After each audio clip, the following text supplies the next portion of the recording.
Hi friends, நேற்று முழுக்க ஏன் ஃபோன் எடுக்கல, எதுக்கு மெசேஜுக்கு ரிப்ளை பண்ணலை, ஏன் கொரியர் இன்னும் வரல, எல்லாரும் மெசேஜ் பண்ணிகிட்டே இருக்கீங்க. அதுக்கு எல்லாருக்குமே நான் ரிப்ளை பண்ணுற மாதிரி தான் இந்த வீடியோஸ் நான் காமிச்சிட்ருக்கேன்.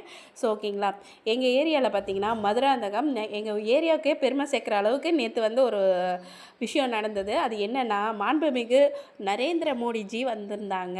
ஸோ அதுக்கான வீடியோஸ் தான் நான் இதுலேயே அப்டேட் பண்ணியிருக்கேன். பாருங்கள், நம்ம ஃப்ளைட்டில் பார்த்திங்கன்னா மோடிஜி வந்துட்டுருக்காங்க. அதுக்கான வீடியோஸ் தான் இதெல்லாமே. நாங்கள் எல்லாமே போய் பார்த்துட்டு வந்தோம். அது இல்லாமல் எங்களுக்கு இங்கே கடை எல்லாமே அடைச்சிருந்தாங்க, சிக்னலும் கிடைக்கலைங்க. அதனால தான் உங்களோட ஃபோன் கால்ஸ்க்கும் சரி, உங்களோட மெசேஜுக்கும் எங்களால் ரிப்ளைவே பண்ண முடியல. ஸோ ரொம்ப சூப்பராக பண்ணியிருந்தாங்க அந்த ஃபங்க்ஷன். அதே மாதிரி உங்களோட பார்சல் எல்லாமே திங்கள் ஆர் செவ்வாய்க்கிழமை உங்களுக்கு கண்டிப்பாக கிடச்சிருங்க. நிறைய பார்சல் 100 பார்சல் பக்கமாக நாங்கள் டிஸ்பாச் பண்ணியிருக்கோம். நேற்று எந்த பில்லுமே போடலை. இன்றைக்கி தான் 1 by 1 போட்டுட்ருக்காங்க. ஸோ எங்களோட பார்சலுக்காக வெயிட் பண்ணுங்கள். தேங்க்யூ.